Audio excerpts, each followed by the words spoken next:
Hey y'all, welcome to Pink Shade. It's Monday, and that means it is Meatloaf Misdemeanor Malfeasance Monday.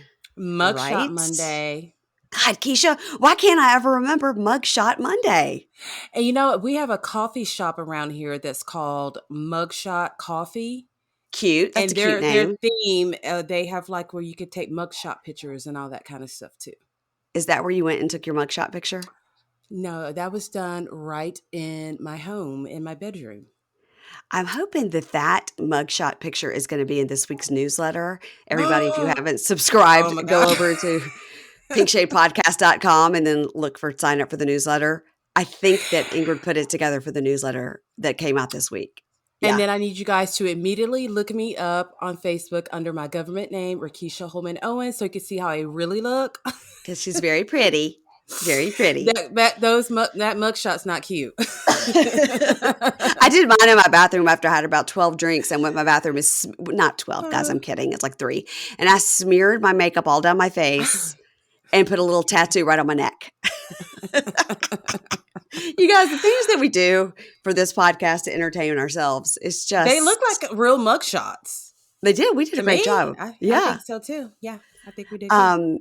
I'll tell you that this weekend I was talking to Meredith on the podcast, and she was talking that she was in LA and she went and hung out with Matt and Jake, Reality Gaze, and they had eaten all of these deviled eggs, and she kept talking about the deviled eggs, and I was like, "You got to stop because you're going to make me like anything with an egg." You don't like those? Mm-mm.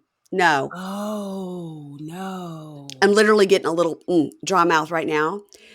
So today she created like a group chat with me and her and Ingrid regarding a scheduling thing. And she named it, I love to create a group chat. I love to name it. So she created it, named it Shady Ladies. And then she made the fucking icon an egg, like a fried egg with like a runny center. Ooh, that sounds tasty. I just want to be in the group chat so I can see that. So gross. It's like, Meredith, you're not going to be allowed to name a group chat ever again if you're going to. She was like, I wondered how long it took you to notice that egg. I was like, ugh. A scrambled egg is the only egg for me. Hard? Just a scrambled egg. Not just scrambled it up, make it not runny, scramble it up. Give me a little. No cheese? Give me a little sea salt. Give me a little pepper. Give me a little sprinkle of cheese. I'm good to go. Okay. Any other kind of egg is a no. Mm-mm. We're going to kick you out of the South. I know. Saying you don't love deviled eggs. I love them, but I never make them because I'm fucking lazy.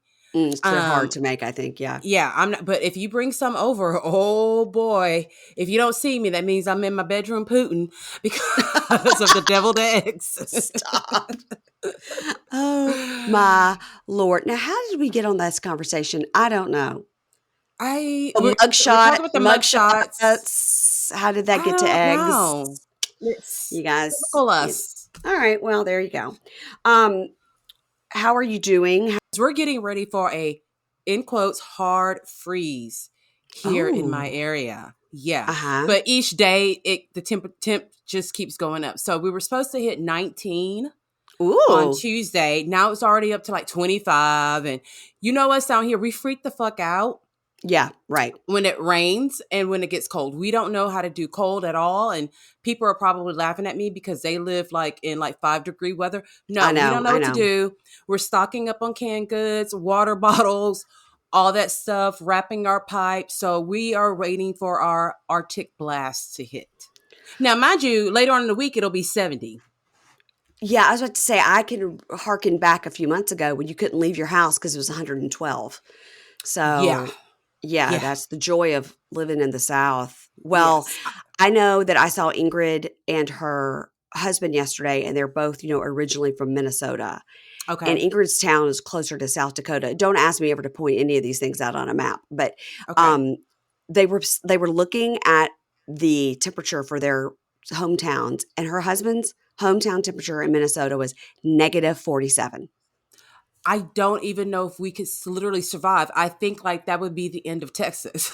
I mean, couldn't live through that. We've had No. before here where it's been like, it's 20, but it feels like negative 17 with the wind chill. Like we've had that here. And I have asked Ingrid and her husband, the hardy Minnesotans, I'm like, does it matter if it's negative 47 or negative 17? Like whatever it is, you should not be outside. Like it's too cold to be outside. Does it matter? And they're like, no, anything after like negative 10, it really doesn't matter. It's all just like you may as well be going up the big mountain where people freeze to death that I just forgot the name of. Thank you. Yeah. So can cars drive in weather like that, or are they functional? Yeah, they can drive. They are? The cars can drive. Yeah. Now, listen to them. It's nothing. They just get in the cars and they just keep it pushing. Look, down here, you give us a hurricane, you give us a tornado. We're good. We can ride that out. That doesn't freak us out. You tell us it's going to be 20 degrees. We don't know what the hell to do. I know that we're supposed to get – the kids are very excited because, of course, Monday is MLK Day, and they're supposed to give us 6 inches of snow, 2 to 6 inches of snow possibly on Tuesday, which means we'll get less than 1 inch, but they'll go ahead and cancel schools. Yeah. And so the kids are excited. The kids are excited about that. Yeah. I mean, I'm in Virginia, and we know how to drive, but – because there's been so many instances where they thought it was going to be nothing and it turned into something horrible and people were like stuck on the highway for 2 days and stuff that they just, out of the abundance of caution, they just cancel everything. I mean, literally John could walk to school. It's less than a mile. We don't even have a walk bus. In that slush. Yes, you walk can. In slush to school. Yes, that's dangerous. Slip and fall.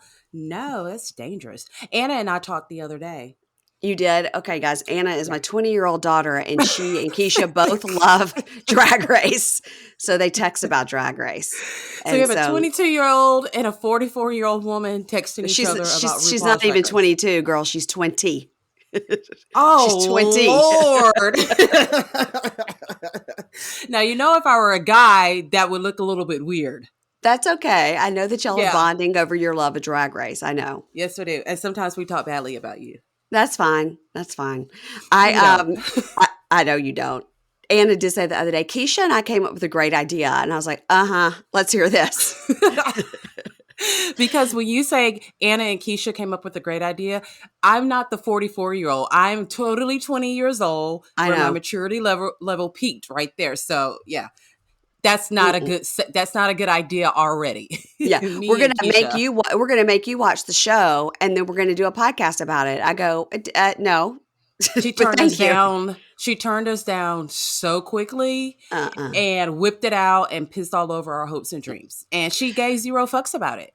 Listen, I like that show. I've told you a million times. I think it's interesting. I just wish it wasn't so much about the performance part and the corny jokes. They just do those one-liners. Whoa.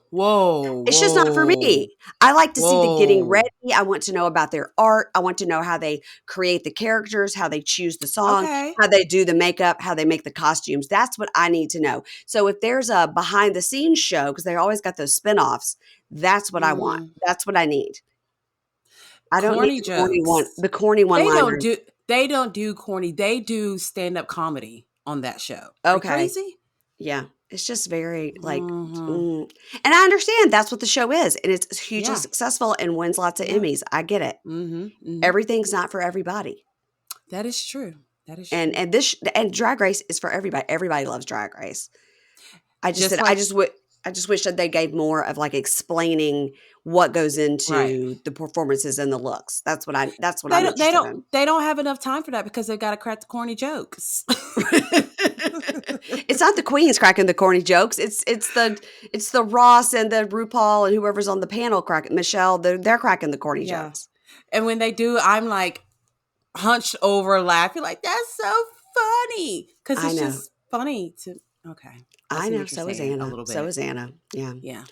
All right. Let's get into this week's episode of Life After Lockup, Season 5, Episode 19, Moms Behaving Badly. Yes. Quaylen and Shavel's moms. Right. Yeah. Fake. I felt it was fake. But really? I gotta tell you, a little bit, not totally. I think they really hate each other, but I think they sort of said all right, we're going to stir this up. But for this bridal shower, I got to tell you who is behaving badly that can't fake it is Chance. Oh, because God. that mofo is on meth or something. I think he's on a combination of drugs. I don't think it's just one. I didn't like how Bobby really wasn't with us too much on this episode. She was sort of out to lunch. And that's not the Bobby we need. That's not the Bobby we want. A lot of people have made posts and commented on how she was. But whenever we talk about them, I'm going to come to her defense a little teeny tiny bit. Okay. A little bit. All right. Not much. Right, because we want the best for Bobby. We do. And her Tim/Jim neck tattoo. And her, we want her to always know she can hit us up if she needs $3 to borrow, to put gas in her car to go to work. I know. We want the best for Bobby. We want the best for Tayler. Yeah. All right, but let's start with Britney and Kerok. This was not fake at all. No. This was a real meltdown she had here. Yeah. Courtesy of her boyfriend. Yeah. Yeah. So we open with these two. They're at a hotel getting ready. I was like, what kind of Hampton Inn suites are you in? My God, it was like a 3-room hotel room. It was big. Like, yeah. Wow. Damn, they splurged. So stepping it up. They're at the hotel getting ready, and Kerok is in the mirror practicing his Spanish. Hola, abuela. That's all he's got. Abuela. That's all he's got. That is his contribution to the future conversation right there. That's it. It was hilarious. He kept going, yes. Hola, abuela. And Britney is painting on those brows. Man, she was painting on those brows like she was going on Drag Race. Like they were really on there. They were. I can appreciate that. I'm a brow girl. I paint mine on too. I didn't hate them. I didn't hate it at all. I was like, when she puts her face on, she can do it. She can. She can.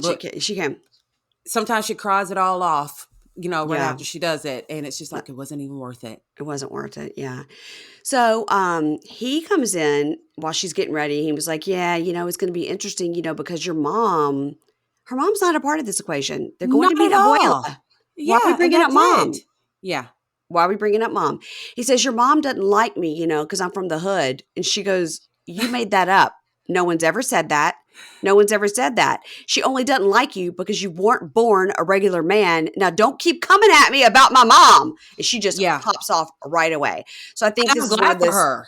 Yeah, I think it's one of those situations where it was like, we have decided we're never going to talk about my mom because she wants to hopefully one day have a relationship with her. Of course. She doesn't want to be on TV bad mouthing her, right?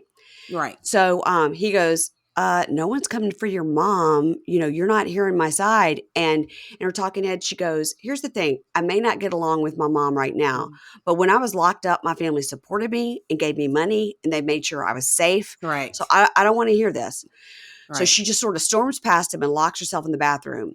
And then he is under his breath to production going, she's going off and I don't even know why. And he's kind of under his breath and she can hear him. I don't think it was under his breath. I think he wanted her to hear exactly what he was saying. And he was like, I didn't even say anything about her mom. And she screams like a lunatic from that bathroom. It's like, Kerok, I swear to God. Yep. And then he just kind of stands there like, uh-oh, I shouldn't have said that. It does it now. And she opens the door and does what doesn't happen too often on this show, but she's like, everybody get out. Like all the production, everybody out. Everybody out. I was hoping she was including Kerok in that everybody get the hell out of here. Because that's who really needed to go outside and take a breather. You're right. He was egging. He likes to get her riled up. And he never likes for her to have her moment. Every time it's about to be a moment for Britney, he brings up bullshit. Every single time. On the car ride over there, she was all excited. There he goes. He likes it. I don't know if that's I don't know what you even call that. I don't think he's narcissistic, but I think he's got narcissistic tendencies. He wants it to be all about him. That's really interesting. That I haven't thought of it that way, that if something's not getting him the attention, he turns it back around to him. He does every single time. He never lets this girl have a moment to shine unless she's doing something for him. Ever. Okay. Yeah, you're right. So he's got little man syndrome. Yeah. Yeah. So in the bathroom, she pulls him into the bathroom and they close the door. And then of course the production didn't leave. They're just standing right there. Of course. But she yells at him and was like, don't be talking about my mom and my dad. And he's like, why are you so mad? Like, you're so mad, but your mother won't even accept me. So I don't know. Like, he's trying to say, like, why do you care? You know? But like she said, they don't get along now, but they have been Yes, there that's for her. true. And they'll probably come around in the future. So we don't know to be on TV saying, my mom's racist against you because you're from the hood, which is what he's trying to say. Which is what he's saying. Yeah. Exactly. That's exactly what he meant. Yeah. And he says, so your mom won't even accept me. And Britney goes, she doesn't even like me. Which was hilarious. Yeah. Like, what the fuck are you getting upset? The bitch don't like me. She don't fool with me either. So You never that even was met great. her. Yeah. Right. And he says outside, he said, her mom is a person that uses religion to not accept people for who they are. And Talking Head, he says, people who were told their whole life not to feel a certain way and not to be who they are. And I was always told my whole life I was going to hell. So I understand that. And he's saying, like his dad did that to him. Right. So he says to Britney, like, whatever you do in the bedroom is a sin to her. My dad was the same way. And she says, I have no relationship with my family whatsoever because I love you and I am the way I am and I can't change that. And she's crying. And he goes, you know what? I'm sorry. I'm sorry your mother doesn't like me because I'm from the hood. I can't stand him. And then she says what you're saying. She goes, this was supposed to be special for me. Yeah. And he says, well, it still is. No, it's not. Now you've ruined it. And she's got to do her makeup again now. Yeah, Kerok would be like, she's in the delivery room about to give birth, and he'd be the guy that fucking passed out, and all the nurses have to drop down to see about him. You're so That's right. Kerok. Yeah, he cannot let this girl have a moment. But yeah, poor thing, she had to redo her makeup. She had to relay down her baby hairs, tie them down, because I'm sure she was sweating and all that kind of stuff. Yeah. But is that why she had that head thing on? Yes, so they can, lay down, kind of train them a little bit. That's how you do it. So they'll stay down. Yeah. Okay. Don't worry, Mary Payne. Soon as I get to Virginia, I'm going to do your baby hairs too. Can you imagine what I would look like? I look like bald if you slick my head back like that. If my hair is so blonde, it's so stupid looking. No, because we're going to put hair extensions in there, eyelash extension. We're going to talk about drag queens.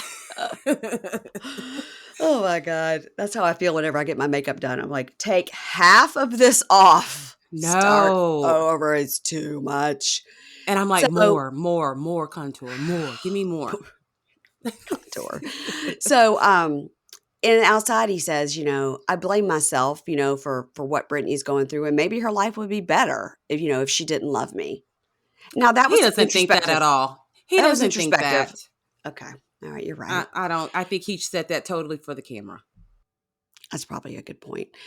All right. Now we got Mike and Justine. Okay. So Mike comes home from his parole visit and brings flowers because he thinks that's going to do something. Grocery store flowers at that. I know. We had a big talk about that over on, we're talking about 90 Day the Single Life and the flowers that Tayler bought. And they were like tie-dyed flowers. We're like, yeah, they don't come out of the ground like that. Don't do that. Don't do that. No, it's never a good look. I mean, unless it's Pride Month, then yeah, we want those. Yes. Yeah, but you don't. Just buy flowers in all different colors to make a rainbow. Don't dip dye each individual flower. That's not nice to the flower. Well, during Pride Month, Skylar loves those rainbow flowers. She does. Well, she's not listening. So every time we go somewhere, we have to just grab some for her because she thinks they were magically grown and came out of the ground. Okay. In her 21-year-old head. That's right. Yeah. And with the glitter on them and everything. Look at that. Yes, she does. They grew on a glitter farm. Yeah. Yes. So he tells her, hey, I had that visit today and I got some bad news. Unfortunately, we can't move. And she's like, what the fuck do you mean? Right. We did the paperwork. We filled out all the papers. What do you mean? And he goes, yeah, we did do that, but it can't be expedited now because the papers that were sent to the house, we didn't see them. She's like, what are you talking about? He goes, I don't know what happened to him. And she goes, let me tell you something.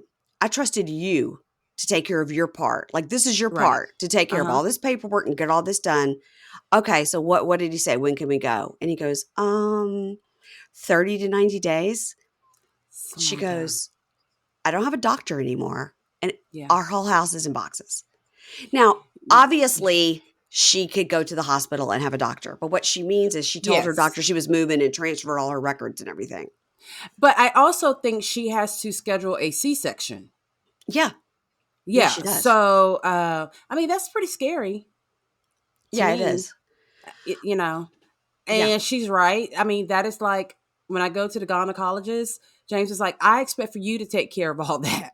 That is all you know what I mean? And I kind of wonder, like, I don't know if it's the parole officer or the probation officer who this paperwork goes through, could have said, like, hey, we haven't gotten this. But you know what? No, they probably wouldn't. No, they're like, a lot on their plates. And also, you got to be responsible for yourself, right? Yeah. There's no taking up for Mike with this. No, if he knows that if he only filled out one side of the paperwork, and he did fill out the other side, he was just too busy out there, making new tennis shoes and whatnot. So, so she's like, why did you lie? Like, why did you lie? And he goes, look, I lied. And he says he lied. He goes, I lied because I didn't want to put the stress on you with the move and the baby. And she just throws a box at him and goes, oh, start packing. Oh, never mind. We can't move. But he only lied for like 30 minutes. Yeah. I mean, he only lied for like a phone call. It's not like he knew for like a month. No, it was just like he knew within 30 minutes, and then he decided not to tell you over FaceTime. He'd rather, No, that's not right. That's not right. Oh, really? He has told her that everything was set. Yes. But he knew that it wasn't. He had not been approved for the expedition or anything. He just thought it was going to all fall into place, but it didn't. So he's known this. He's known this whole time that he didn't have approval. Oh, Mike. Oh, this is. He's known the whole. He knew the whole time he didn't have approval. He just thought it was going to come through in time. Yeah, this is bad. Just like his rap career. This is not good. No. Yeah, it's not good. It's not good at all. He didn't just lie just that 30 minutes. He's known this whole time, but he just like got it confirmed when he went to this appointment that like you're not getting it done in the time frame that you've told your family. Oh, so man. Right. So she goes, oh, and also we don't have this house anymore because we've told the landlord we're moving. So where are we going to move to, Mike? And it's not like they can just say, oh, we're going to go live in Rhode Island until all of this goes through, because he still is on probation in Pennsylvania. Can't leave. Can't leave. So he says, well, and this made no sense, okay? Because if they're talking 30 to 90 days, by my math, that is 1 to 3 months. Okay? Yes, it is. Okay. So he says, well, why don't we just talk to the landlord and go in and extend it for half a year? So why, if it's going to be 1 to 3 months, would you extend it for 6? Well, because most landlords won't say, yeah, I'll let you stay, unless you've got like a really cool landlord. Yeah. That they won't let you stay for just 3 months. Like there's a such thing as a 6-month lease and a year lease, but not a 3-month lease. Yeah. And she goes, oh, 6 months? And she goes, so $4,000 for the new mortgage and then pay rent here also for 6 months? What are you talking about? And he goes, and where's the money coming from? Right. And he goes, I can't control this stuff. And she goes, you can control lying. You can control your lying. I got to say this, and I don't know if anyone else has noticed, but I am so sick and tired of Justine waddling around like she's 36 months pregnant. She is not that big to walk like that. She's it is short, so though. Exaggerated. She's short. She's short, though. She's not Thumbelina short. She has no reason to walk around like that. Stop. She needs to stop it right now. All right. You just not. You know I'm not lying. Well, she does waddle, but it's because she's short. She can't help it. She's low to the ground. I like my Little Women Atlanta, LA, Dallas shows. Yeah, I've seen a lot of Little Women pregnancies, and they don't walk like that. And they're like 4'8", 4'11". Stop it. Okay. All right.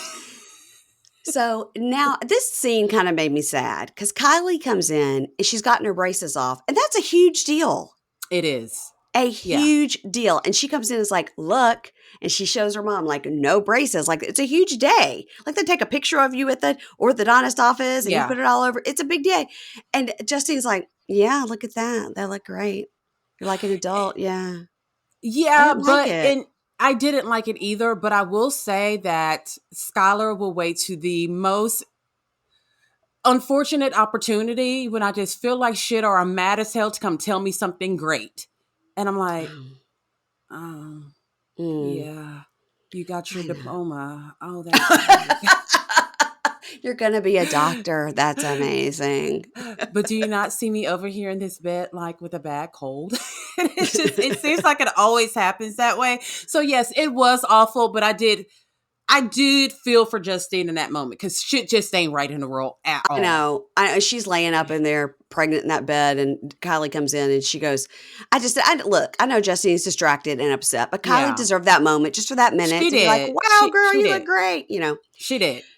So Justine says, all right, Mike wants us to come to a family meeting. We're going to all have to talk. And so they all go to sit down. So we've got Bentley, who now for some reason they're calling Ben. They've got Bentley, they've got Santana, and then we've got Kylie. And I guess Michael Jr.'s somewhere too. Yeah, where was he at? I didn't see him at all. I didn't see him either, but maybe he's on the He probably moved back home with his mom because he knew they weren't going to have a place to fucking live.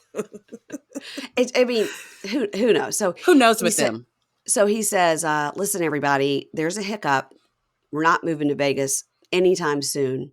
Now, all of this is so dramatic because, again, 1 to 3 months, again, that's not the same as 6 months. And anytime soon, it's 1 to 3 months is still soon.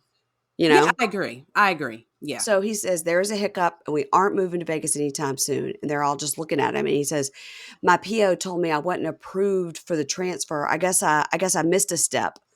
So we're stuck here for 30 to 90 days. Like, way to sell it. Way to sell it. We're stuck here. He should have just been like, we had a hiccup. It's beyond my control. I did make a mistake. It's just going to be 1 to 3 more months. He's just like, we're stuck here for 30 to 90 more days. Well, I mean, at that point, he knows there's a high possibility that Justine may stab him in the neck because this is a pretty fucking big mistake. So I think that man sleeping with one eye open and everything. And plus, they were supposed to move the following week. Yeah. So that's pretty big. And these kids are out of school and all of this. So Mike goes, I'm just going to lean into that 90 just so we don't get our hopes up for the 30, I don't know exactly what the deal is. And then he's like, the problem is like, I am not in prison, but I don't move free, right? I have to, if we go to Rhode Island, I have to get that approved. This move I had to get approved, and it's but 2 different states and all this. And of course he should have gone into, I have federal charges and state charges because I was a real bad drug dealer, kids, not just a regular, like a real federal bad kind of drug dealer, kids. Yeah. Don't do drugs. He's describing this to like a 5th grader and like a 3rd grader. And they're like, huh? I think they're still like, we're not moving. And he's trying to explain all of this. Shit, you and I just discovered the probation thing 2 weeks ago. And we're like, oh, you could be on both? What? Didn't know. So he says, it's just going to be this way for a while where I'm not moving free in the real world like a regular person, Mm-hmm. And Bentley goes, how long is that? And he goes, 20 more years. He looks at Bentley and says, you'll be 30. Because Bentley's 10. Bentley said, I'll be 30. Oh, Bentley did that math. Okay. Which was somehow like unfortunate and sweet at the same time because you could see him there kind of like adding in. He's like, I'll be 30. Yeah, I mean, it's a long time. A long time. Yeah. Yeah, that shows you what he did. That shows you what he did. But who is on paper for the longest? I think it's Amber from Amber and Puppy. Amber and her mom, I think, were both on paper for 25 years. Okay, I think that's the longest that we've heard of anyone being on. Yeah. It's a long time. So Kylie says, Mom, how are you feeling, Mom? Because she could tell, like, my mom is pissed, and that's why she didn't give me my props for these braces getting off. And Mike says, I had the time and the opportunity to tell her that there was a chance that this wouldn't happen, but I didn't, and I put it off, and I feel really guilty about that. And Bentley goes, well, I'm disappointed because this is the first time I've ever seen you lie. Oh, man. Oh, that was rough. That was hard. That I feel like was really real, especially given the look on Bentley's face and then Mike's face. You can tell that he was fighting back tears. That hurt. Yeah. That hurt. But because he's, obviously coming out of jail, he's trying to make these kids, respect him and appreciate him and see that he's changed and see you can turn your life around. And Santana just is like, well, can we unpack some boxes? Like, 'cause my Xbox is in there and I'd like to get to playing some FIFA. I mean, Santana's like, especially since we're not going to be in school for like possibly another month or so. Yeah. I mean, he was like, yeah.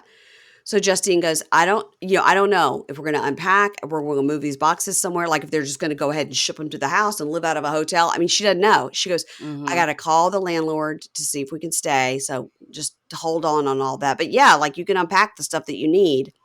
Did you catch the attitude Kylie gave to Mike when? Oh, yeah. Yeah. And did you see how big Justine's eyes got when she's like, Kylie, don't go there. Because she was like, she's the one that's pregnant and having a baby. So let me ask her how she feels. And that's when she's like, oh, shit.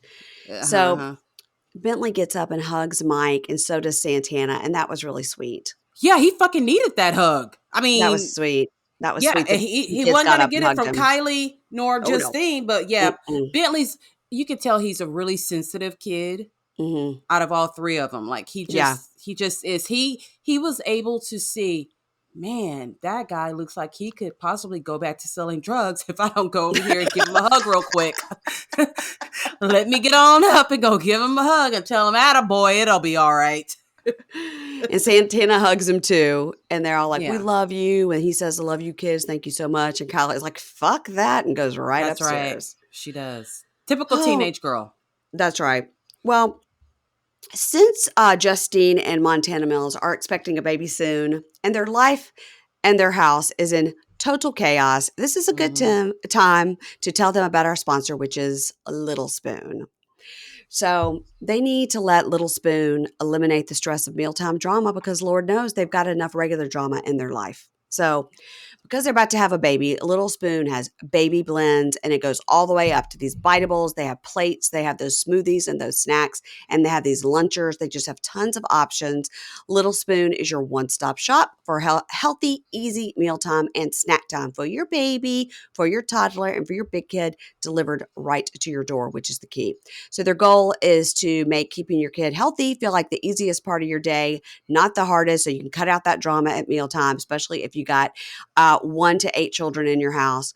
And it's even better because Little Spoon comes right to your door. It's easy. It arrives. You just pop it all in the fridge or the freezer. You pick the menu. You can change it up every week if you want. Like if your kid wasn't feeling those nuggets or something, you're like, all right, next week we'll try these little, pigs in a blanket or something, or the smoothies that are really good, like strawberry banana. And the price is great. The quality is amazing. It's a huge win for the kids and the parents. And baby number 8 for Montana Mills and Justine is going to need all the help she can get. So they need to order that Little Spoon to their new home in Vegas. And maybe it'll get there before they do. ASAP. Simplify your kids' meal times with 30% off your first order. You're going to go to littlespoon.com/pinkshade and enter the code PinkShade at checkout. You'll get 30% off your first Little Spoon order. And Keisha, I've got another thing to tell you about. Okay. All right. Tell me. I want to hear. Something I was thinking about with Justine and Michael on Life After Lockup is sheets. Between the two of them, they now have 8 children. So that's at least 6 beds in their house in Vegas, plus a baby bed. They're going to need some sheets. So I have just gotten the most amazing sheets that may have totally changed my life. Bamboo sheets. These unbelievably soft, clean bamboo sheets by Attitude have over 20,000 5-star reviews. Maybe 20,001 now because I'm one of them. In a controlled sleep study, sleep efficacy improved by 1.5% per night, racking up a whopping extra 43 hours of sleep a year. And it's not just the softness that does the trick. In the study itself, 94% of people preferred Attitude sheets to competitors, which means you're going to sleep better throughout the night and wake up feeling more rested than ever before. You guys, I got these sheets. I put them on the bed immediately. And the very next morning, I woke up and ordered a second set. So right when I take them off to wash them, I'll have another set ready to go. And I ordered them for both of my kids' rooms. Like they are incredible. Simply put, these Attitude sheets are the secret to better sleep. And they're so sure that you're going to love them that you can try any Attitude bedding risk-free free for 30 nights. If you're not completely satisfied, you just return it for a full refund. I mean, that's pretty easy. That shows you some confidence there. So never miss a good night's rest and recovery with Ettitude. I think Justine and Michael need to go get some of those sheets for all those people in that house and all those beds so everybody can be well rested to deal with that brand new baby. But you can get $35 off your first order plus free shipping. You're going to go to ettitude.com/pinkshade for $35 off. That's ettitude.com/pinkshade for $35 off and free shipping. All right, here we go. Melissa and Louie. Louie, pizza shop employee. Again. He's going to own his own pizzeria one day. I feel it. He should. He should make like a healthy pizza shop since he's also into exercising. And we saw this week that he does have all his training certificates. Good for you, Louie, because Melissa would have never told us that. No, she's just like, what are you going to be, a trainer? Yeah. So these two go get smoothies. Okay. They're getting these smoothies and they're talking about the housewarming party, how it went. And he goes, I think it went great. But we need to, rely on communication and patience. And they're trying to have this like deep conversation. Mm-hmm. And she goes, yeah. So there's something I haven't told Louie and I've been waiting to tell him.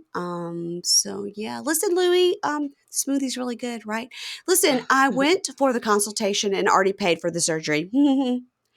He's like, man, can you imagine if he had done something like that?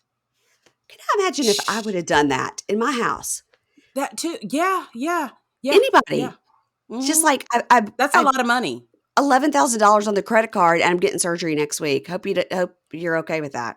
Those are two big things. And here I am just trying to, hide my TJ Maxx bags deep in the closet. And here she is spending $11,000 and getting surgery. I know. Exactly. Wow. Exactly. Yeah. And so he goes, what? He goes, you say I'm impulsive and make decisions without you. This is like huge. Like, what are you talking about? When is this happening? Where is it happening? And she goes, just like in a few days, in Manhattan. And he goes, I wonder why it's in Manhattan. Well, probably because that's where that fancy plastic surgeon is. I have to assume, but right? If he has an office in Jersey, why doesn't he have like the surgeries done in that? I think she went to Manhattan for the consult. Oh, you do? Yeah. I think it's probably just like, with no traffic, probably 45 minutes, or she just hopped on the train. Oh, okay. Maybe. That's not bad. Yeah. That's not that Yeah. bad. It's just like, okay. I think when we think of like Jersey, Manhattan, I think she's just right over the border there. Somebody's going to be like, okay. Are you dumb? Are you dumb? It's 2 hours away. I don't know. About Jersey and New York, but yeah. So we're going to go with that. We're going to go with what I said. Yeah. So he goes, I can't just leave. Like I have to ask for the travel pass. I have to like put in for it and wait for them to approve it. I'm like, I got to get more information. Like, are we spending the night in Manhattan? Do I need to ask for a travel pass for 2 days? Like, I can't just pick up and go where I want, when I want because of probation. What was she thinking? Like, was she planning on maybe asking one of her sisters to take her? Like, how did she not think about all these things, knowing that he's on probation? Again, I don't want to point out how fake these two storyline is because I really on this particular show, these two are the only ones that I think it's egregious. The rest of them, I'm with you and I'm believing it. But these two, I just think that they really don't have any problems. I think they really are just still in love. And I think she probably told him before, it was like, act mad when I tell you. But she wanted him to take her. So she had to know he could get the travel pass because she wants him to take care of her. You know what I mean? Right. They're in that stage in their relationship. Yeah.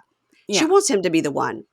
So so then she just says, out of the blue, this is a complete different storyline that it's just now being introduced. She says, the morning of the surgery, they make you take a pregnancy test. And he goes, okay, well, who cares, And she goes, but do you think did you ever think about wanting a baby? Which, of course, they've been talking for 10 years or whatever. They've already discussed this. Yeah. And he goes, no, like I just got out. Like, no. And she goes, oh, yeah, you wouldn't want responsibility. You don't want to have that. You just want to live like a frat boy. I'm just in it all by myself. Like what the fuck? Like, you literally. What are you talking about? Yeah, this guy just got out of jail. He did prison. He doesn't have a job, and you're talking about wanting a baby. That's okay, Mike and Justine. You know what I mean? And look at all the problems. It makes zero sense at all, you know? And then she's acting like it was such a shock that she has to take the pregnancy test before surgery. We all know this. Yes. And then for her to all of a sudden bring up, would you ever want a baby? And then he goes like, well, I don't know. And she was like, fine, I'll just raise it on my own. He's like, wait, what? Are you pregnant? What? She went straight to 10. She did. It made no sense. It's almost like it's almost like she's trying to turn it around to be like, don't be mad at me because I didn't tell you about that $11,000. So like shiny object, look over here. But, you know, yeah. And it's always Louie's fault, no matter what it is. I bet she even blames him for the horrible nose job that we have all seen now that she got. I'm going to reserve judgment until I see some better pictures of it. I just don't think I've seen the right pictures of it. I really don't. Okay. I really don't. I don't think we've seen any proper pictures. I think the pictures we've seen. Listen, this is what I'm hoping for because I don't want anybody to have. I don't want anybody to have a bad nose job. You paid all that money. I agree. You want it to be perfect. Yeah. So now they're in the car driving to Manhattan. So apparently everything's fine. He got the travel pass, and they're driving real quick. And they're laughing about, you know, like, oh, in surgery. And she goes, you know, do I have a will? I need to get a will. And then she laughs about, oh, I'll leave my whole estate to you. And ha. I was like, oh, I guess they got over this whole thing, right? Just as fast as he got that travel card. It just happened real fast. And she goes, it's scary either way because, like, if I take the pregnancy test and I'm pregnant, that's scary. And then if not, I'm not pregnant, then I'm getting surgery. And that's also scary. Yeah. It's like, you didn't really, I don't think you really thought this through, girl. She did it. And one of them you already paid $11,000 for. So, yeah. I hope they'll hold that for you in case you're pregnant. You could do it later. Right. So he's like, yeah, I'm so excited because when we get to the city, I've planned a great dinner for us, a nice dinner. She was like, oh, that's great. Like my last meal, I'm going to have a nice dinner. And he goes, yeah, it's a pizza spot. It's a surprise. You're going to love it. She goes, why is everything about pizza? I don't want to have pizza for my last meal. He's like, it's not your last meal. It's just your last meal for today, you know? She should be like, it could be. You never know. It could be. He loves pizza as much as Garfield does. He loves the Italian food. He just loves, the boy loves some pizza. He loves some Garfield. So they go to a place called Love at First Slice, and they meet Justin, his mentor, who looked like he came straight out of The Sopranos. Didn't you think? He does. Yeah, I agree. Yeah, he's like, it's a pizza place, you know, air quotes. So he meets Justin, his mentor, who first taught him to make pizza. And did you catch where they were from? No, where? Patterson. That's where Dolores is from. Don't fuck with Dolores. She's straight out of Patterson. Yeah. No, I didn't even notice that. Yep. Patterson. So this guy is not to be fucked with at all. He looks like if Louie decided right then and there he wanted to own a pizzeria, the guy had the money for him to do all of that right in the back. He has a fake pizza oven in the back. He just opens that up and it's just cash. Yeah. So he says, so being here, having this wonderful pizza after he shows off his pizza making skills, he says, this leads me to tell you, I got a job at a pizza place right by our house. And she goes, oh my God, you're 42. It always leads to pizza. Well, girl, you're 40 and you're a male girl. I mean, what do you want? That's all he knows. That's all he can get right now. I mean, it's either fast food, you know what I mean? Because they're not going to do a background. He's limited.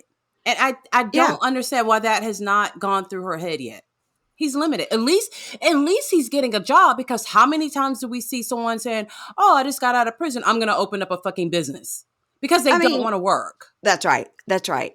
And she goes, it always leads to pizza. And he goes, you're never happy about anything. This is just a way for us to have money coming in while I'm looking for a job. Why she doesn't get this, or why they're pretending she doesn't get this, really irritates me, because we never see these guys come out and immediately try so hard to get a job just to have any money coming in. No, they don't. They could care less. We hadn't seen Red in a couple of weeks. What's he doing? What's his job? Like, so are we not going to see them anymore? Because it's been like 2 weeks. So we've had, and not that I'm complaining that we haven't had a show with them. I mean, great. We needed a break from all that fucking crying and lying. But where are they? I don't know.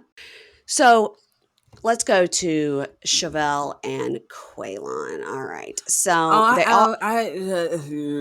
right. What's wrong? You're going to be mean about the wedding dresses. I can already tell. You're going to be mean about it. It's You the gonna be mean about her wig? dresses. It's the wig. All of their wigs. How is it that Shavel changes wigs probably 2 or 3 times per episode and they're all bad? I thought Sylvia's wig looked nice. It was okay, but it looked like a goddamn wig. Well, I know it did, and Quilandria doesn't wear a wig. She's got natural hair. She's got her locks and they look very, very nice. But Shavel's, Shavel, it's just too far forward, I think, is the problem, right?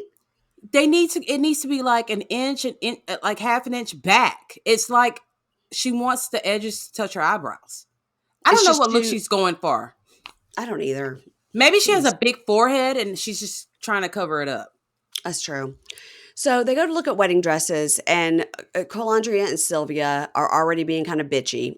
And Sylvia says, for the wedding, I might contribute to the food because I like to eat. So I want to make sure the food is good for the catering. And the two moms are both going, and just giving each other side eye. The food is expensive. She said contribute. She didn't say she's going to pay for all of it. She said contribute. Oh, okay. In her talking head, Sylvia says, Quilandria is two-faced. That's her character. She's going to straddle the fence until the very end. Which I was like, all right. So Quilandria asked Sylvia, how does it affect Shavel if you won't contribute or anything? Like, won't it hurt your relationship? And Sylvia goes, I've been contributing to her for 35 years. What are you contributing? And Quilandria says, I'm the groom's mother, and traditionally, I'm not supposed to contribute. But I'm going to give him a little. And Quilandria goes, a traditional? What are you this is the pot calling the kettle black. You're going to contribute a little. And I have to agree with Sylvia a little bit because she's been raising hell, Quilandria, this whole time about Sylvia not paying when she knew she wasn't going to pay much. But here's the thing. Neither of them should have to pay anything. No, these are grown people. Yeah. These are grown people. And also, it is really supposed to be the bride's family. Right. So, yeah. And it looks like, I don't know, I can't remember. Let me look. What's Shavel's job? I can't remember. Account manager. She seems like whatever she does fine. She has a good job, these are grown people. There's a child there. They've got their own Airbnb. They should be able to pay for their damn wedding. I think so too. So that's when Quilandria's like, pot calling the kettle black. You're going to contribute a little. Okay. And Sylvia goes, well, this is not traditional, but you just want that part to be traditional, right? About me paying for okay. And then she laughs and they're kind of giving it like this could go south, but it doesn't. Left real quick. Yeah. Yeah. So Shavel comes out in a dress and they like it. It's okay. And the moms agree when Shavel goes back in, they agree like, listen, we can agree on this. They should wait. They should not rush into marriage. They've been through some stuff. They shouldn't rush into it. So Shavel comes out in a second dress, which to me looked almost exactly like the first dress. Bad on her. It wasn't. It's not a great style for her, I don't think. Absolutely not. And I think everyone knows, or even if you look to book an appointment to go dress shopping, they tell you wear the undergarments that you are going to wear that day. She fucking went and didn't wear any. No bra, no Spanx, nothing. What is, and here's the thing, not that they're going to make it down the aisle. We already know that. I think that's how she would go. She likes her boobs like that. No, you got to my main point is that she needs a push-up bra. She does. A bra, period. And then all of a sudden she has like tattoos on her chest. Well, I don't think all of a sudden. I think she's always had that big tattoo on her chest. If you go back to her interviews, she doesn't have it. At one point, she doesn't have them. No, I think maybe we've never seen her in something strapless, but I've definitely seen she's got something above one of her boobs before. But probably she's always had a shirt. We can't see how big it is, that it goes all the way up the shoulder. You know what I mean? Okay. I've definitely always noticed she had something above her boob. Well, I think she most definitely should have tried on some other dresses. I think other styles too. Yeah. Other styles. And they would have been so much more flattering on her. I think people get stuck in, the dress is so beautiful. Mm-hmm. But it's supposed to look good on you. Yeah. You know what I mean? Yeah. You're supposed to pick the dress that looks best on you. But, bad wig, bad dress, whatever. All right. So, Calandria tears up about this dress, and then they put it on with the veil, and Sylvia, then you're getting the moms mixed up. no, I'm not. Calandria tears up first, and then Sylvia tears up second. I Calandria thought actually tears up when Shavel comes out in that second dress, and then they put the veil on, and then Sylvia tears up. with the fake tears. Well, yeah, she don't care. But it was Yeah. interesting that Calandria had kind of a moment before Sylvia. Okay. Okay. I Because then don't think when I they put the noticed that. veil on, Sylvia was like, okay, this is the one. Because now when everybody's crying, now this is the one. Okay. And this is my note. She should push her boobs up a little bit. And my note was Sylvia's tears were as fake as Natalia Grace is doing that documentary. Stop. Okay. They were. So now we're at Shavel and Quaylen's house, allegedly. It's a real cute house, but it's an Airbnb. So they are going to a bridal shower. So they go to the shower and they sit and eat. And I was like, you are in a cute white dress at this cute restaurant with the cute food at this bridal shower, and your wig is too far forward. And that's the best that we've seen her dress was at the bridal shower. She looked real cute for the bridal shower, and the restaurant looked fun. Except for the wig. Yeah. So they're sitting and eating, and Shavel is talking to Calandria and his sister, Q Baby. Now, was she Q Baby before? Because I thought she had a different name last time. It definitely was not Q Baby. Remember. I remember seeing her, and I knew her name started with a Q, but I can't remember what it was. I mean, I don't think on her birth certificate it says Q Baby. I don't either. But it might. You never know. It may very well say that. Q Baby. We ran out of qual names, so we're going to just call her, she's the baby, we're just going to call her Q Baby. Q Baby. So Shavel tells them she's really grateful and thankful they're there and appreciates them. And Calandria says, I'm just worried that y'all are not prepared for this big step. And Shavel says, look, we both have our flaws, but we've been through so much. We keep coming back to each other. We love each other unconditionally. And Calandria and Q Baby both say, we give you our support. And that means a lot because, Sylvia's not there. At all. So then Shavel goes over and is talking to her cousin Rhonda and her mom, Sylvia. And Sylvia says, Shavel, listen, I think Shavel is ready, but he's not ready. He's not over being a cheater and doing his thing. And then she says, I have heard of this girl, Keisha, who has a plan. And I got to tell you, because she said he was incarcerated for 12 years. This is not out of his system. And she's right. She's right. We talked about it a few episodes ago. She was completely right. I mean, he's back cheating, doing drugs, all kind. He's not mature enough for any of this. But I think it's just the way that she goes about it. Yeah. It's almost like Shavel is rebelling. Like, oh, my mom doesn't want me to do this. She hates him. I'm going to do it anyway. She's not speaking in a motherly way. Never mind, because I would talk the same way. I know, but I think her mother really, at the end of the day, is probably thinking about Maila. Of course. Her mom's like, Shavel can make a mistake and marry this stupid guy and whatever. They'll be divorced in a year and then we'll pick up the pieces. But she's probably more concerned about Maila, if I had to guess. As she should be. Yeah. Yeah. So Shavel goes, I'm so tired of you being so rude over this whole thing. Like, we're at the shower. You just need to stop. And, I just can't keep allowing you to disrespect the man I'm going to marry. Like, stop. It's really starting to piss me off, which I think Shavel's got a point. Like, she does. She just keep it to yourself at this point, right? Especially at the bridal shower in front of other people. Now you're doing it. That was too much. It looked like a nice event. So Calandria comes over and starts to take up for Shavel. Right. And then the moms start popping off on each other. And it's like, this is my daughter. Don't you talk to my daughter, blah, blah, blah. But Shavel just walks off. Yeah. She just like, I would let them fight. I'm not going to get involved. So she walks off. And then somehow Quaylen happens to walk in. Why was he there? Why is he in there? Women's business? What's, I mean, unless he's coming there and he's got like a new diamond necklace for her that he wants to gift her. There are zero reasons for him to be there. Yeah. No. LOL. No, I think, sometimes, it could be like, hey, come at the end with the big car to bring home the gifts. Bring your car to pick up. That's true. Yeah. Okay. All right, let's move on. God, we got a lot of people this week. Let's move on to Lindsey and Blaine. So this was interesting. So he tells Lindsey outside, I love being here with you and the kids, and I want to marry you. And I, love the house, the kids, the whole thing. But, I've been so worried. I toss and turn at night. I've been depressed. because he's worried about all these years that she's facing. Yeah. And he says, I just need some help or relief. And remember, he's an addict, and I just want to be happy. He says, so I went to the doctor, and they pulled up my records. And, I do have a diagnosis of PTSD. We don't know what from. Why? Yeah, this is new. That's new information. And depressive disorder.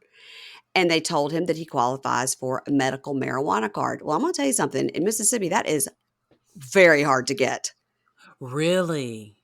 Yeah, where I am in other states and stuff, it's easy. But I don't think it's very hard to qualify for a medical marijuana card in Mississippi. So he's really got some issues going on here. But also, why don't you just try some Wellbutrin like a regular person? That's what I was going to say. I was like, why can't you take what I take every day? You know what I mean? Why do you need this is not a good idea. It's not. She's right. Mm-hmm. And she goes, we're both sober and I'm on probation. And he goes, well, it's not like I do it around you or I wouldn't have it around the kids or anything. She goes, what are you going to do? Just go sit in your car? And she goes, we're already pinching pennies. Where would you get the money from? Right. And then she goes, I did get $500 from my past drug collections, but it's nowhere near close to the $20K that I'm going to need. So this is ridiculous that he's thinking about this. Remember, she's also in school full time. She takes a full school load and works full time. I mean, that's a lot, which still puts a lot of pressure on him because he is, working, and then he's the one who's has to be Mr. Mom too. With the kids. Yeah. So I don't think she's considering that that's a lot on him. Plus, she's already seen that he's depressed because he goes to bed early, he sleeps late, and but he doesn't need to start smoking pot to help his problem. No, I don't think he does either. Mm-mm. And he goes, well, Lindsey, I mean, this could be a temporary fix to help me. And maybe, it's just like a start to help me getting better. And she goes, oh, meth could also be a temporary fix. So why don't you just start that? Yeah, way to be supportive. All right, Lindsey. Girl. Yeah. So she says she's upset about this. I feel like he went behind my back. And in the car, she was like, I feel like he's just looking for loopholes, like legal ways to get high, right? So Did she say he's hiding stuff behind her back? She said I feel like he went behind my back. Like you went behind his back and got the IUD put in? Huh? That's not the same. Point. No. Yeah. No, it's not the same. So in the car, she says, I feel like he's looking for loopholes. I don't know why I can't say loopholes, legal ways to get high. So she gives a call to Tayler, our favorite ponytailed lawyer. Yes. And she says, what's going on? Anything going on with my case? And he says, nope, we're in a holding pattern. No court dates are coming up. No arraignment. That's good. She's doing everything she's supposed to, but legally she's good. And so she asked Tayler his opinion about this medical marijuana card. And he's like, I don't think that's a good idea. And she goes, I agree, and I got to wonder, do I have to tell parole that somebody in my house has this card? Yeah. And it's Tayler a lot to think about. Tayler goes, this is not a great thing for you. So let me just look into it or whatever. And because she's on federal parole or whatever, he goes, the feds don't care about a medical marijuana card and they don't recognize that, right? If you got marijuana, you got marijuana. It doesn't matter if you have in the eyes of the feds, according to ponytail lawyer. It's just not a good idea all around. And she goes, yeah, I think the feds would see this as a step in the wrong direction. And I'm trying to show that I'm doing everything right. And Tayler agrees. So now it's the next day and she's driving. Now you remember she works this night shift at a recovery facility. And then she comes home, gets the kids ready for school, and then goes to school all day at Ole Miss, which is a 2-hour drive. That's a lot. It's a lot. Yeah. And she says she had a crazy night at work, at which, every night at a rehab facility is going to be a crazy night. Of course. And she says, I feel like right now I'm trying to be Superwoman. Obviously, at some point, you're going to burn out. So she walks in and she goes, are the kids ready? And so she's starting to make breakfast. So they start to wake up Kagan, who's 8. Miley Grace is 13. But they weren't up and starting to get ready when she got there. Weren't. So she was like. And they should have been. He should have had them up and ready. And he should have been the one cooking them breakfast. Yeah. And so she was like, why weren't they ready? He goes, I stayed up late. And I just wasn't tired. So I stayed up late. And she goes, okay, well, all right. She goes, you really feel like you pull your equal weight around here, honestly? And he goes, yeah, I do. And he goes, from the time I wake up, I get the kids to school, I go to work, I go help them with all their events, I come home, I do the chores. And she goes, what chores? like trash in the litter box. You don't even do laundry, and you rarely wash a dish. And she goes, I work full time and you go to school full time. And she kind of goes off on him. And he goes, okay, well then how about I don't do anything? And then we see what gets done. That's always the wrong answer, by the way. Always. Always. Throw that good looking bacon and eggs against the wall. When she says, then you can't live in my house if you're going to do nothing, because everything this light touches in this kitchen is mine. I saw someone did like a Lion King thing. Like, where they're looking at, like, you know, everything the light touches is theirs, the lions. Yeah. That was a pretty cocky thing to say. And this was just the wrong time to have this argument anyway. Early in the morning, everyone's tired. And kids are there. And yeah, this is a lot. And she goes, you've made one house payment, less than half of a payment one time. Oh, and he goes, we're not doing this again. We're not doing this again. You acting like I don't do a motherfucking thing ain't about to happen. And he smashes that bacon off the stove. And I said, divorce. Because if you ever mess with bacon. No, just like, why I can see maybe the eggs. You got the dramatic effect. It's sliding down the wall. But you don't do that with bacon. We don't play about bacon. You don't ever waste any bacon. No, not at all. So he smashes that bacon and she says, get the fuck out of my house. Kids, go in your room, close your doors. And he walks into their bedroom door and shuts the door. I mean, let me tell you something. Lindsey is nothing if not, she will take control of a situation in a second. But I also feel like she's not the most supportive partner. I agree, but I also think that if she's going to school full-time, working full-time, and she's just like, all I need is for these kids to be ready so I can drive them to school. And I think she literally only sleeps like 3 hours in the middle of the day, and that's it. Again, she chose to do this. She didn't have to take a full load at school, whatever. But if his part of it is to do these certain things, and he's not doing it, and also making 0 house payments, I can see where that would be. When you come home, you're like, you have one thing, and that's to have these kids awake, and why aren't they awake? Yeah, if you're not helping me pay any bills, you're not living there anyway. Period. Point blank. I don't care what's going on. Like, you have to contribute. But then on the flip side, he does work construction, so that doesn't mean he's always going to be working. Right. And then if he's depressed, I mean, you're going to slack on the housework. They're both not wrong. Yeah. Yeah. All right. So now let's go real quick because we don't care. Shawn and Sarah, basically what happened. I forgot they were even in the episode. I know. I sent you that picture. I'm like, both of them look real weird in this picture. I forgot they were. Yeah. Okay. Great. So basically they have a towing business now, right? So we know that he's always been the manager of garages where you fix cars and stuff. But now they have a towing business. So she's obviously now the person that takes the calls, and she goes, you have a tow. He's working on the truck right now. And she goes, how are we going to pay for that? Because we've maxed out the cards on your tow truck, your girlfriend. So they have this business now. So he says they're going to go broke if the business doesn't work. He has no backup plan. And just don't forget, he has like 7 other kids, including her kid plus the kid they have together. And then he's not even helping Kelly with the other kids all that much. But yet, Sarah is still getting plastic surgery. Right, because that's important. By the way, I don't understand that part. All right, I'm not going to say anything about her plastic surgery, but she need to worry about that hair.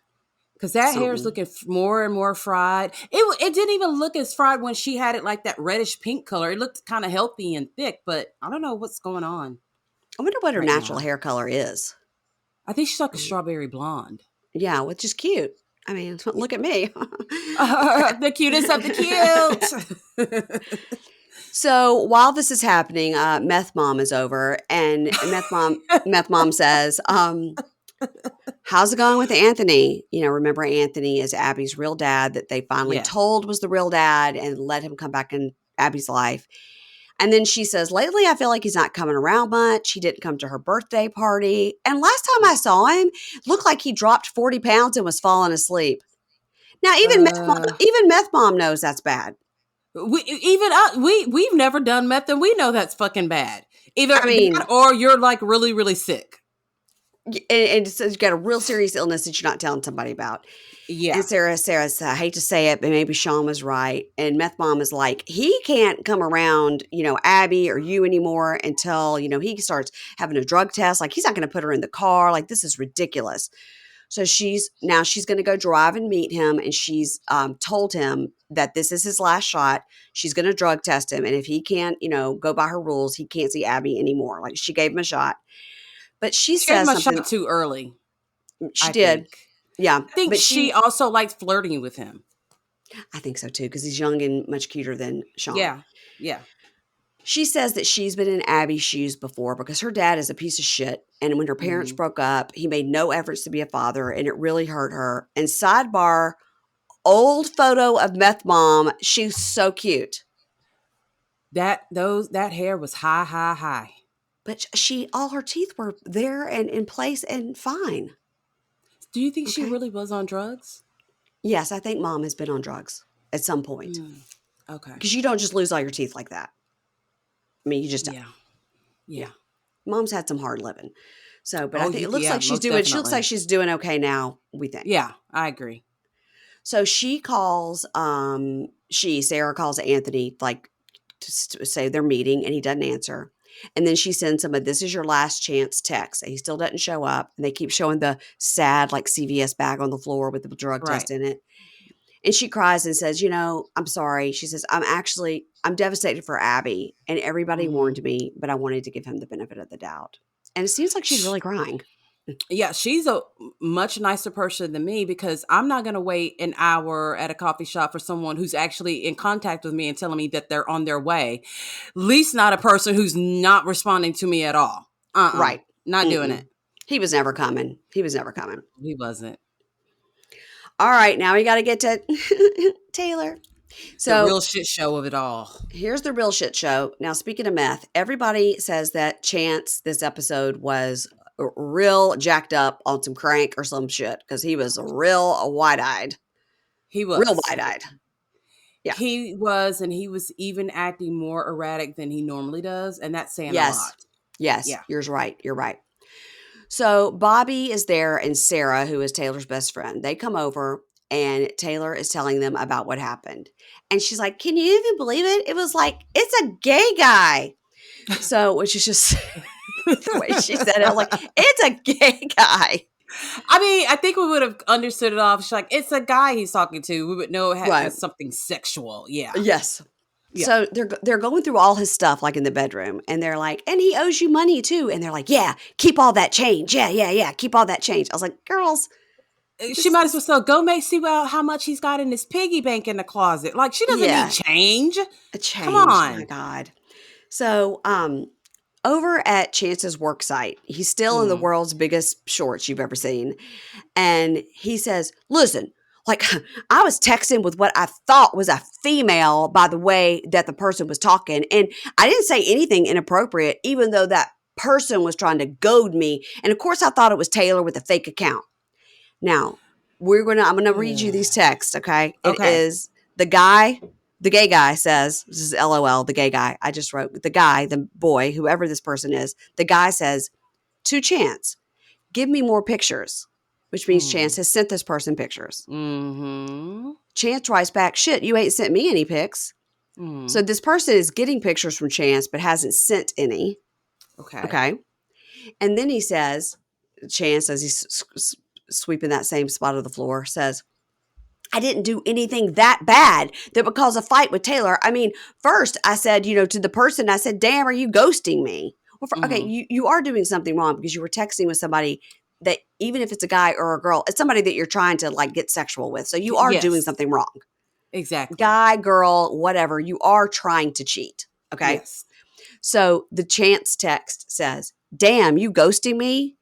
Other person says, no, I'm in the shower. And Chance says, okay, prove it. Now, Keisha, what does that mean to you? Mary Payne. What does it mean to you? In our right minds, that means send me a picture of your naked body in the shower. But Chance says, that's not necessarily me asking for a naked picture. So I guess he just wanted a picture of the shower water running and going down the drain.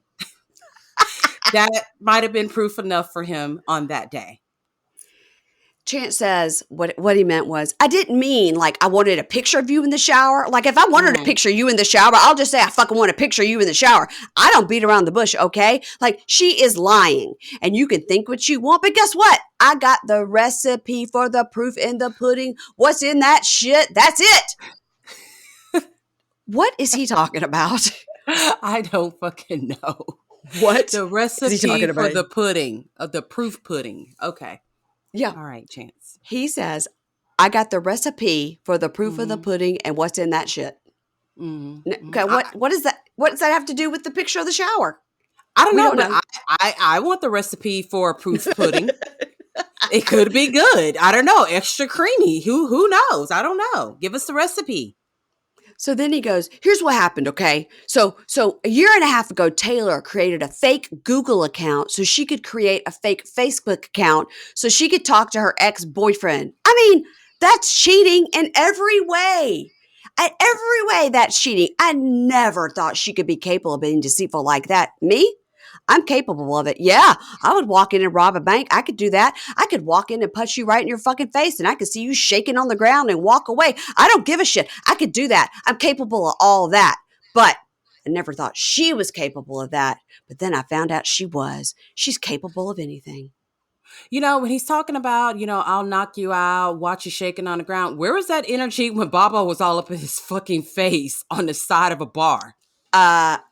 He had none of that energy. None. I will also shake against this wall like a little girl because I'm terrified. And that's exactly what he did. First of all, when he went on that rant saying, I'll do this and I'll do that, I'm capable of that, I was a little scared. It was, I'm like, catch your breath, because he just kept going on and on and on. And he's driving. I mean, so as we go back to the house, the three girls are gathering up his stuff and they throw all his stuff into the yard in trash bags, right? Which honestly, it didn't even make the yard look worse. You're so right. Their neighbors hate them. They do. Yeah. Yep. So now these three are sitting and waiting for Chance to show up. He's 4 hours late. And Tayler goes, I mean, can you believe this? And Tayler says the smartest thing she's ever said in 48 seasons on this show. She says, look around. Everything here looks like it's glued together. And I'm going to have to pay somebody to fix it. It is not even like the good glue. It is like glue stick together. Like it was she hilarious. Destroy her home. Yeah, it was. And it was so true. And those three girls are like, thank God he's out of here so we don't have to live in tree houses in our bedroom anymore. Maybe mommy's next boyfriend can fix all this shit. Maybe he's a licensed contractor. So, for real. This is where he's driving now. And he calls to tell her, like, I'm on my way to get my tools and give you that laptop. And she goes, okay, I hope you didn't do anything to my laptop because I didn't do anything to your stuff. I was like, LOL, you threw it all out in the yard, I mean, but it was safely in plastic garbage bags. That's true. Yes, that's right. It was protected from all the elements. So yeah. And so he's like, I don't know, like, why you decided all this stuff. Like, you think I've got all this time to be cheating? Like, you go with me to work and you see I don't get any text or any phone calls. So, like, why would you think I was doing something? Mm. And she goes, well, you stopped wanting me to come to work with you. And he goes, I wanted you to clean the house and do the laundry. Like, I have to wear the same 3 pair of socks every day. And she goes, and then he says, Tayler, you are tripping, girl. If you think you're going to jack my life for the last 2 years, I don't give a fuck. Fuck it. And now he is looking right at the GoPros in his car. And this is where I'm like, he on something. He's on something. Yeah, most definitely. He's driving.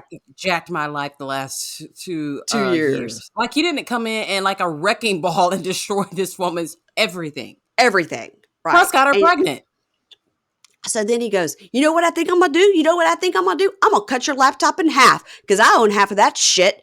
He's just looking at the camera. And then he hits like a pothole or an animal. Because like, whoop, whoop. I was like, anybody want to turn back and look and see what he hit? And he didn't slow down or act like he noticed or anything like that. Meth can do that to a person. And then he's really aggressively looking at the camera. And he is talking on the phone, but looking at the camera going, this shit ain't never going to work out. You can take a dick and suck on it until your fucking neck busts. You choke on that motherfucker. That's how I feel. That's how I feel. You've made me start to hate you. It breaks my heart. And she's just looking at them like, oh my God. So when he's talking about choking on the dick and all that, I was like, does he realize he's talking to Tayler or is he talking to his guy? When he is saying that and Bobby and them are looking, this is when people are noticing that Sarah, of course, is going like, oh my God, oh my God. And Bobby is just sort of kind of closing her eyes in this situation. Okay, so what do you want to say about Bobby? In Bobby's defense, they did show the kitchen clock, and it's like fucking 3:45 in the morning. Oh. So that, and I'm not saying she's not on something. I don't know, but that's how I would be looking if I've been waiting there 4 hours and it's 3:45 in the morning. Okay. Yeah. Well, we'll give her that. Yeah. We want the best for Bobby. We really do. She doesn't always give us the best, but no, we're hoping for the best. After he says all this horrible stuff and he says, you made me start to hate you. That breaks my heart. She goes, yeah. And like, you're the one that literally caused all this to happen. And she tries to do a clap back, but he hangs up on her. She's like, ah. So he's smoking. He's got his arm hanging out the window. And he says like, I don't like losing my composure, but like, I don't know how to handle this. And he drives up. He sees the trash bags in the yard. He doesn't know what's in them. It could be trash. But so then he just throws the laptop because he sees the trash bags. I was like, oh my God. That really pissed him off right there. Yeah. Not the getting kicked out part, but the fact that all his shit was in trash bags in the yard really did it. What if he would have been like, all my change better be in those trash bags? I used that change for diapers. So he goes in the house, acting all aggro. He's trying to push his way in and stuff. He's like, there's a dude here, all that. And he's like, first of all, I still live here. Mm. And Sarah goes, you can talk to her outside. This is her house. Probably the kids are asleep too. They're like, you could talk outside. And Sarah goes, this is her house. Your name is not on this house.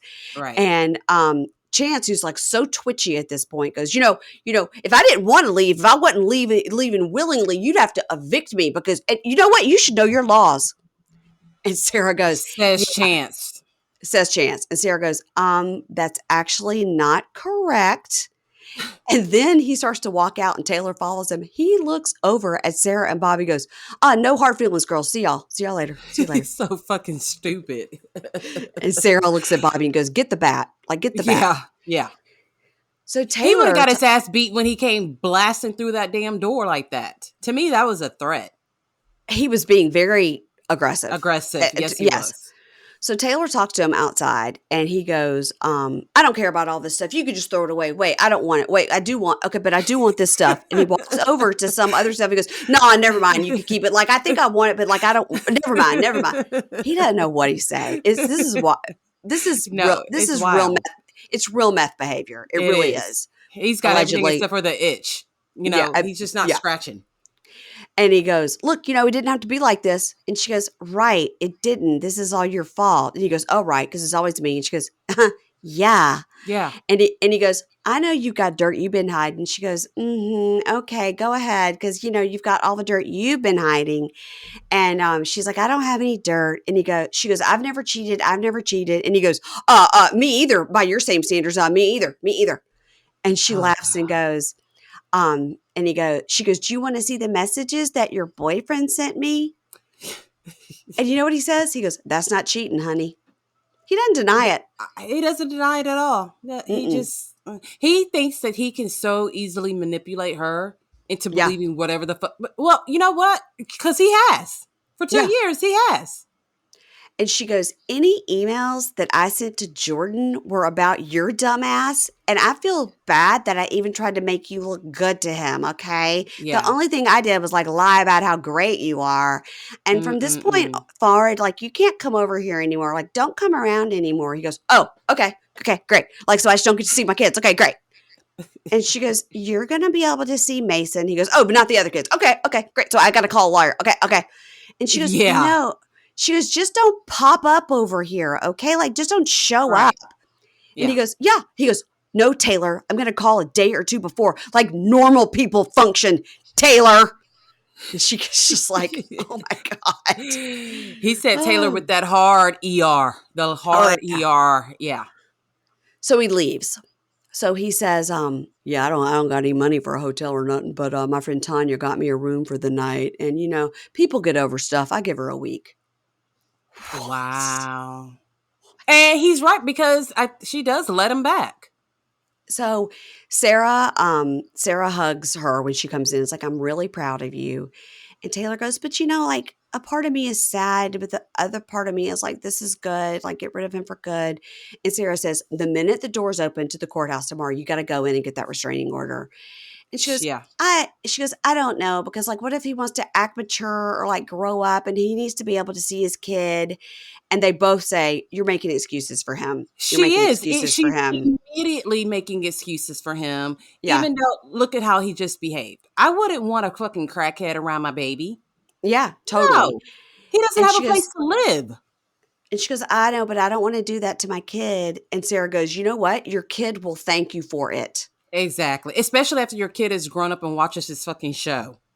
But so as they're talking on the couch, you can see people are walking back and forth in the yard, right? I could through the window see people walking behind her. So I was like, people are walking in the yard. So obviously production is still there, is what I was thinking. Okay. And then you see him walking his dumbass back up to knock on the door. She should have called the police. He's like, I forgot that change. Can you open that top drawer? I got a Crown Royal bag full of change. Can you grab that? Can you grab that for me? I say Crown Royal bag because that's what my dad used to do the same thing too. Yeah. I knew immediately what you were talking about. Like, yeah, I remember those days. Yep. All right. So next week on Life After Lockup, it seems like Sarah and Shawn are moving? Question mark. They're moving. Lord. You think they're moving to Vegas? They're moving back to Vegas because that's where he lived before. Remember? Right, because she's off of parole and all that stuff, right? Yeah, I don't think she has ever been on any papers, even though she did back to Vegas, kill somebody. Never forgets. Yeah, maybe they're moving back to Vegas. Justine tells Mike, "You see what one little lie does."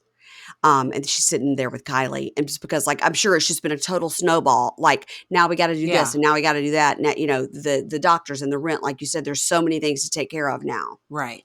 And he says, nothing's under my control, is what he says. And then we see Lindsey yelling at Blaine while she's trying on a wedding dress.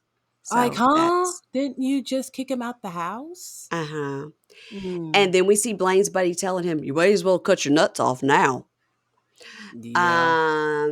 And then we see Sylvia yelling, and they look to be having a fight at another wedding venue, and Sylvia screams, all bets are off. So, but we still don't we don't see Red and Joy next week. I'm okay with that. I don't know about you guys, but I'm totally okay with that. Like, if they miss one more week, I'm going to forget they were ever on the show. And we haven't seen Eris and Cameron either. Well, they got to come back because they've got, they have a baby. They've got to have the baby. So they've got to come back. But that's kind of weird how usually it's like 1 week it's this group, the next week it's the other group, but we still see everyone. But no, they're kind of. We hadn't seen them for 2 weeks. And I think Eris and Cameron are actually like they're perfectly fine. I think they're perfectly fine. So they don't have a story like they're doing with Melissa and Louie, like something to make up. But they were trying to move. Like, that was a storyline. They were trying to move. We want to see that, but let's see the new place. I forgot they were on the show until you mentioned that. I know. I forgot Sarah and Shawn were on. I had their names spelled completely wrong. I had Sarah and Shawn's name spelled wrong on my list. That's how much I forgot they were on the show. When I went to look up, I was like, there's no reason for them to be back. I don't know why they came back. Because there's so many other couples. Who cares? Yeah. Yeah. Okay. Well, what's going on with the Libra Lounge with Keisha? That is Keisha's podcast, everybody. The Libra Lounge with Keisha. What's going on over there? Well, we're going to be recording on MLK Day. So I don't know what we're talking about. New episode will be out Tuesday. So check it out. Okay. You know what we haven't had lately? We haven't had any Kim and Croy news lately to talk about. there's really nothing new to say. It's just, oh, you know what? She did something outlandish the other day. So she posted on her Instagram story, because she's always doing like bathroom selfies at the places that she goes to. Yeah, sure, of course. So she's at a yoga studio and she's like, oh yeah, I'm doing yoga. Just got done. I'm like, bitch, quit lying. Nobody does yoga in a full fucking wig. No one does yoga in a goddamn wig. Just stop lying. She does too much. Just too much. But yeah, everything else has been just a repeat of the same bullshit. But we haven't seen any police calls to their house or any of that in the last few weeks. Maybe that last one where he looked so deranged. He had lost it. And deservedly so. Deservedly so. I agree. Yeah. And so I think maybe he saw that and was like, I'm going to have to be the one to call this. Like one of them has got to make a call. Yeah, because he can't do any more performances like that in front of the police and not get tased. Right, that's right. That was a lot. He got lucky that night. He's good because he's a huge guy. Yeah, and he was coming aggressively at the police. Yeah, yes, not good. Yeah, not at all. I don't care. I don't care. Okay, this is a joke in our house. We say it all the time. I don't care. I don't care. It's just a joke from Anna when she was like 11 years old. There's this video of all the kids. They were like at a party, like the parents were having a party and all the kids were running around playing hide and seek. And they have a video that somebody took from like ye olde's iPhone. Like one of the kids got their parents' iPhone or something. And they were like making a video of them playing the hide and seek. And in one section of it, they're saying to Anna like, oh, Colin went this or did that. And she goes, onker. She's like 12. She's little. So now that's just like a running joke. No, it's just like a running joke. We do it all the time because it was so random that they were like, we got to run over here. We got to do this because, Colin's behind that door. So I don't care. It is so funny only to us. Okay, so if you hear me saying that, that's why. And I'll try not to bleed my family personal jokes into this podcast. We can't help but do it, though. We can't help but do it. Thank you, everybody. Make sure to follow Keisha over on the Libra Lounge with Keisha. She's got a poppin' Facebook page and she's got a great Instagram. And also, please follow me at Pink Shade Pod on Instagram, at Pink Shade Podcast on TikTok. Tomorrow will be 90 Day Fiancé with Kimberly. Thursday will be Shades of Bravo with Zach Peter. And then, of course, I've got Thursday will be coming out also on $10 Pink Shade Prime. Prison Brides with this gal right here, Keisha. Hey. So I'll see you then, Keisha. Okay, bye. Bye.